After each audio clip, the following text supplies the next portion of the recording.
Welcome back to another episode of Biblio Files, a show from the Ann Arbor District Library that's all about books. Each episode, we look at one book-related question and try to answer it in just a few minutes. I'm joined today by Lucy and Amanda, and I'm Christopher. This week, we're talking about a favorite science fiction book. Amanda, what do you have for us today? All right. So I will first off say that I don't read a lot of sci-fi. I don't really watch a lot of sci-fi. It's not my favorite genre across the board. I'm very selective about my sci-fi is what I usually say. Like I'll do Star Wars and X-Files, that kind of thing. But for books, I tend to not gravitate towards sci-fi. Um, and when I was trying to pull together a book for this episode, I was like, oh, let me see what sci-fi I've read like in the past decade or books on my shelf. And I grabbed a book from my to be read. The book I grabbed is this book called Riot Baby by Tochi Onyebuchi. And I think it's a 2019 novel and it's science fiction. And this book was on a lot of the end of 2020 best of lists. I don't know what list I pulled it from. It was just in my stack to be read. And I thought, oh, look on the spine, it says sci-fi. Let's take a look at this. So I actually read this book specifically for this episode because it's sci-fi, it's current, it's quick. The book is only 175 pages. It's the first adult fiction novel that the author has written. He's done a bunch of YA and he's got a bunch of degrees, really, really smart guy. But the book is called Riot Baby, and the Riot Baby is a young man named Kev. Kev was born in South Central LA in 1992 in a hospital while the riots that happened after the Rodney King beating and the acquittal of the police involved. The riots that were happening, his mom went into labor and he was born during that.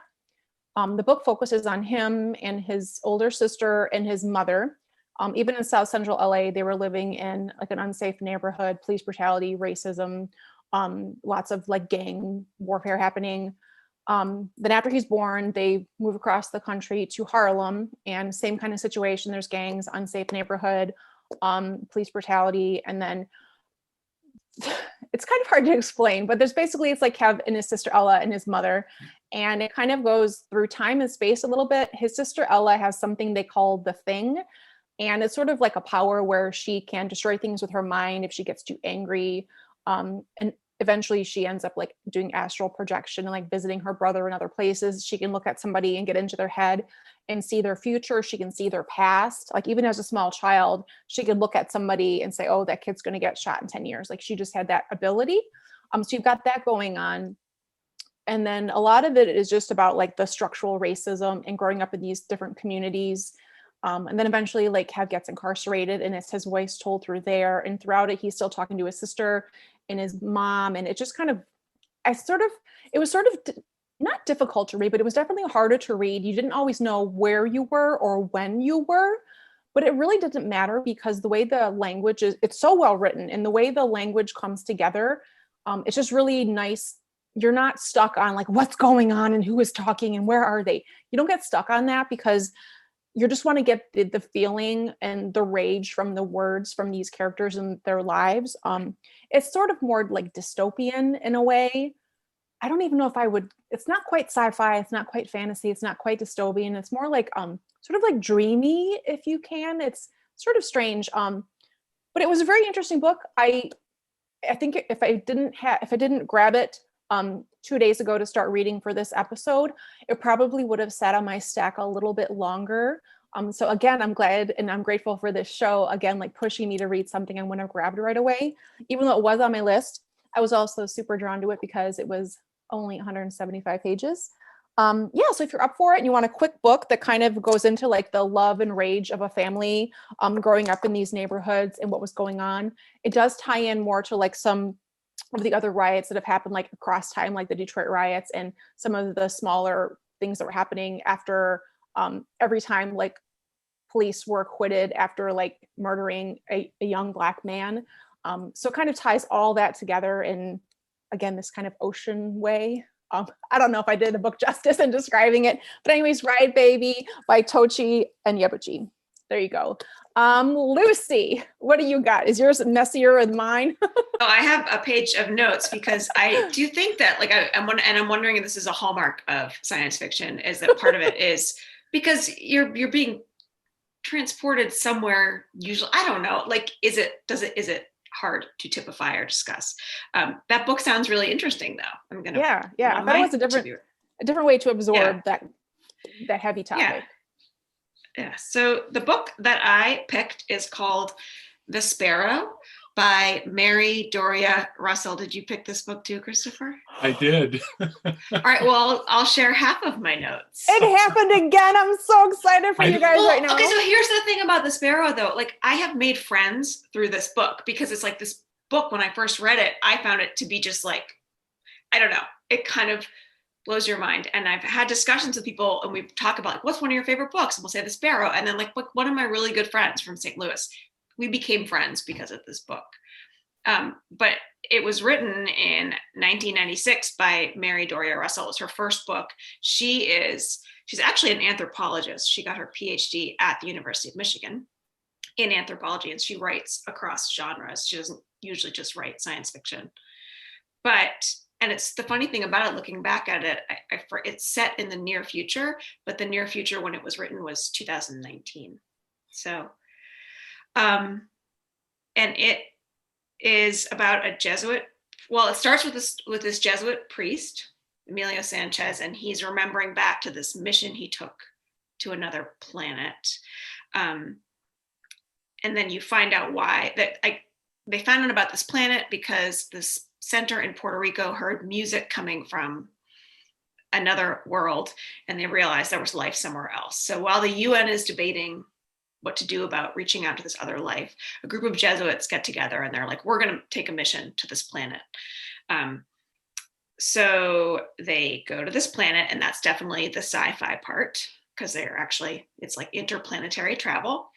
And they meet a very calm, peaceful tribe of a species they're herbivores.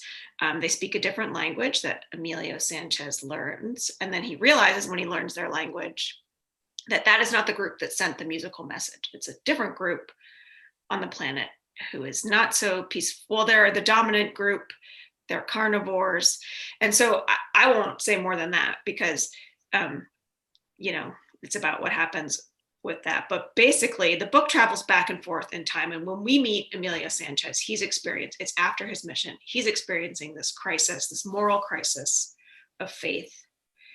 And so then you find out why. And so I would say it's like speculative fiction at its very best, I think, because it's really like, she's an anthropologist. She wrote this. So I feel like you're getting an anthropological novel, and it goes heavily into what happens when one group tries to impose their morals on another. So, Christopher, what did you pick? Well, I want to start by saying that I had pulled a book to read for this episode from another episode, which was I don't get to this book for some reason. And I thought, here's a perfect opportunity to grab this book and read it for this episode. It's a sci-fi book. It's quite popular. It's some 500 pages long. And I started over from the beginning, and it just wasn't grabbing me. It's a space opera, which is a kind of swashbuckling, action-y tech style of writing science fiction. And I really couldn't get into it very much. So I decided to go back to a book that I remember really enjoying, which is The Sparrow. And the only thing I'll add to that is that there are some somewhat horrific aspects to it. So that has really turned off some people. But it is such an interesting story that raises all these questions. And the style of telling, Lucy, as you mentioned, going back and forth between these two timelines, is really interesting, and I think makes the tale even more effective with the timing of everything.